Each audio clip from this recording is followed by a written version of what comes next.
وقت پچھلے 50 سالوں میں جو آپ کی انفلیشن ہے، اور وہ ہم ریکارڈ نہیں کرتے، وہ انڈیپینڈنٹ ایجنسیز ریکارڈ کرتی ہیں، یہ کوئی ایسی چیز نہیں ہے جو مینج کی جاتی ہے۔ اس وقت انفلیشن جو ہے وہ ریکارڈ لوسٹ لیول پہ ہے، سنگل ڈیجٹ 1% کے قریب پھر رہی ہے، 1.5 اور 1 کے درمیان رہتی ہے۔ اللہ تعالیٰ خیر کرے، ہمیں اور زیادہ اچھی خبریں آئیں گی آنے والے دنوں میں، اور جو کہتے ہیں معاشی صحت اچھی ہوتی ہے تو یہ ایکٹیویٹیز بھی اور زیادہ تیز ہو جاتی ہے۔ تو یقین مانیے کہ ہمارا جو مشن ہے اور ہماری جو کمٹمنٹ ہے لائرز کے ساتھ، اس میں آپ کو کبھی جھول نظر نہیں آئے گی حکومت کی، اور میں بلکہ شکر گزار ہوں آؤٹ گوئنگ چیف جسٹس اور جو موجودہ ایکٹنگ چیف جسٹس ہیں عامر فاروق صاحب کا اور سرفراز ڈوگر صاحب کا، کہ ان دونوں نے بار کی جو ایک جائز اور درینہ پٹیشن تھی، جو ان کا مطالبہ تھا، اس کو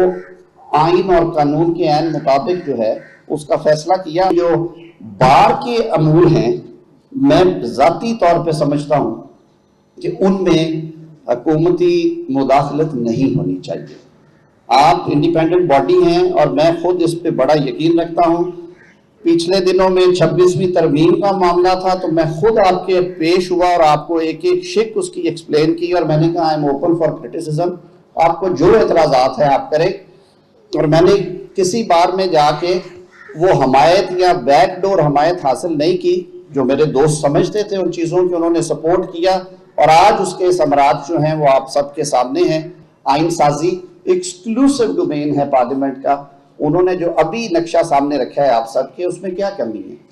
اس میں ججز بھی ہیں، اس میں پارلیمنٹیرینز بھی ہیں، اس میں سول سوسائٹی بھی ہے۔ پہلی دفعہ اقلیتوں کو اس میں اور خواتین کو اس میں نمائندگی دی گئی۔ نئے میکنزم میں 26ویں ترمیم کی جو ایک سب سے خوبصورت بات ہے وہ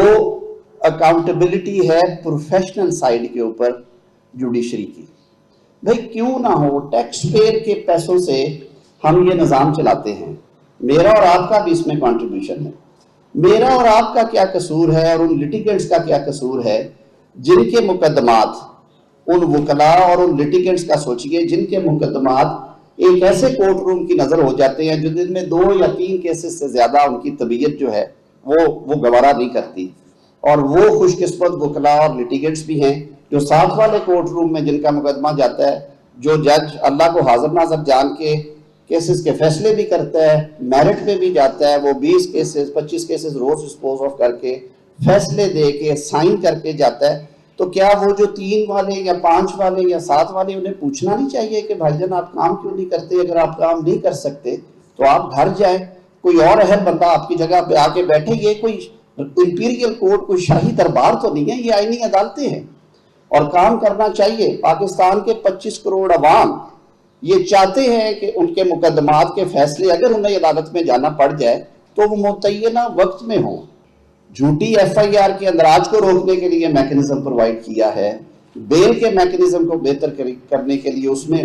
دی ہیں۔ 173 کی جو رپورٹ ہے وہ اس کو ہم نے بالکل ہی الگ تھلگ ہی کر دیا تھا، ان ریزنیبل ٹائم لائنز، پروسیکیوشن کا کوئی رول نہیں اس میں، اس کو ساری جو موجودہ زمانے کے تقاضے ہیں ان کے مطابق کیا۔